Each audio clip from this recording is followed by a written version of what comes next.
and which will exist long into the future.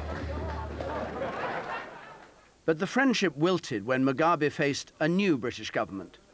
Labour said it came from diverse backgrounds without links to former colonial interests, and that it had no special responsibility to meet the costs of land reform.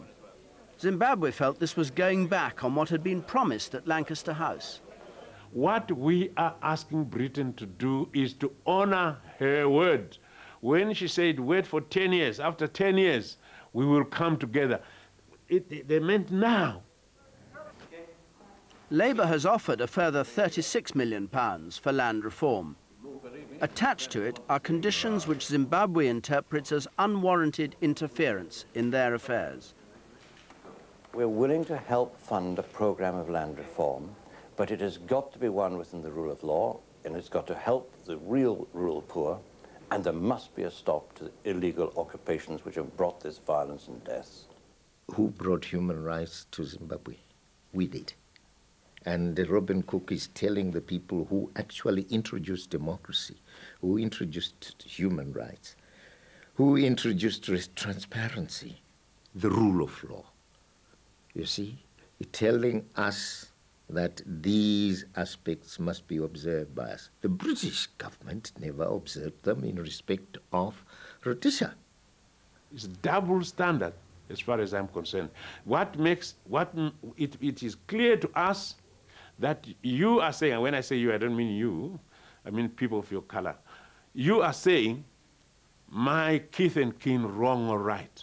I'm just as fierce a critic, and my actions prove it, of the white minority racist rule which Britain bequeathed to Zimbabweans, as Robert Mugabe is. My question is, why is he now practicing policies which take us back to those bad old days? Isn't it reasonable between two sovereign nations that one should say we'll give the money on certain conditions? Yeah, but one shouldn't talk from the top of the hill and looking down on another country it believes to be down the hill, and therefore talking down to it. Mrs. Thatcher never made a U-turn. More knowledgeable, which I doubt, than ourselves, and therefore we must be treated like midgets. It's ironic that President Mugabe has adopted this hostile attitude and appeared to receive hostility from a Labour government which includes ministers such as myself, which actually fought for his freedom and the freedom of his people and made many sacrifices, many of us individually did. And the Conservatives, who he seems to regard as his friends somewhat romantically and nostalgically and no doubt historically and accurately, were the ones who actually tended to side with Ian Smith. You seem to have a difficulty with Labour. Mm-hmm. Yes, an immense difficulty. They appear to us arrogant little fellows. You know, the people who have suddenly come into leadership, probably never expected to do so. You called them a gay government of a gay United Kingdom.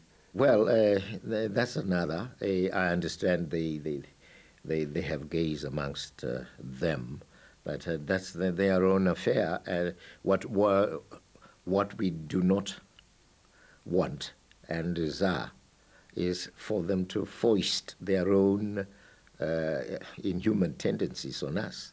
But did their attitude to gay affairs influence their attitude to Zimbabwe and to the colonial responsibility? Are you tying the two together in some way?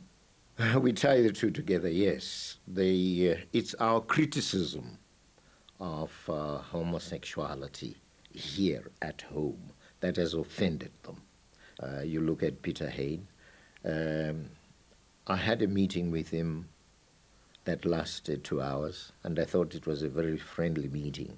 He castigated Britain, and in particular successive British governments, and had a go at Labour as well. And I said, well, I can't be responsible for that. And he patted me on the knee and said, no, Peter, I understand, you know, you're part of the African freedom struggle, and we must take this forward together. And the following morning, he had his Mr. Tatchell, you know, ambush me just outside the hotel and Actually, I felt I was assaulted, but he just managed to put his hand here on this arm and say, "Mr. Mugabe, you're under arrest."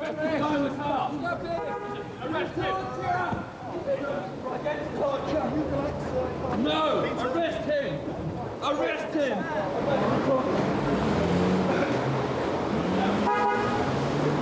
I've asked you, officer, to arrest President Mugabe. It's extraordinary that an otherwise unimportant demonstration, right out of the blue, turned President Mugabe, who has a great antagonism to homosexuality, a personal phobia, turned him into somebody who was acting completely irrationally and destroyed all that we'd achieved the night before. I don't want to bring Blair into this, but I know Peter Hain is reputed to be gay and to be wife of Thatcher. That's what the papers say. And so if the following morning the husband ambushed me, and the previous night I'd had discussion with the wife, so the conclusion I get to is that the two had discussed it the night before. That's the kind of nonsense that, unfortunately, only President Mugabe, in his state of mind and his attitude to life, could utter or remotely believe. There's not a shred of truth in it. It's, I'm afraid, you can only laugh at it, except that the implications and the consequences were so serious.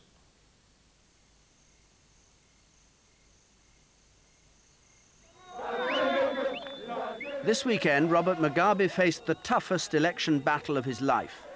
A week ago, the opposition held a rally in the stadium where independence had been celebrated 2 decades ago. Crowded on the terraces were 20,000 supporters of the Movement for Democratic Change. Many of them carried red cards to send Mugabe off the field. He is totally out of touch. Anyone who is below the age of 40 want jobs rather than land. The younger ones will say, "Oh, no, we know nothing about this liberation struggle. No, don't talk history to us. What we want is money, incomes. We don't have them. And so your government is no good for us. We'll vote against you." Yes, they will. But the majority of the people will not do that. Mugabe's own rally also traded on nostalgia. Mugabe's old enemy, Ian Smith, lives out his days in peace. He's never been called to book by Zimbabwe's liberators for his actions as he fought off majority rule. Mugabe may not be let off quite so lightly. We have lived through a reign of terror by Smith. And now we're living of the night. Were the MDC to win a majority in the elected seats in Parliament, would you compromise to work with them?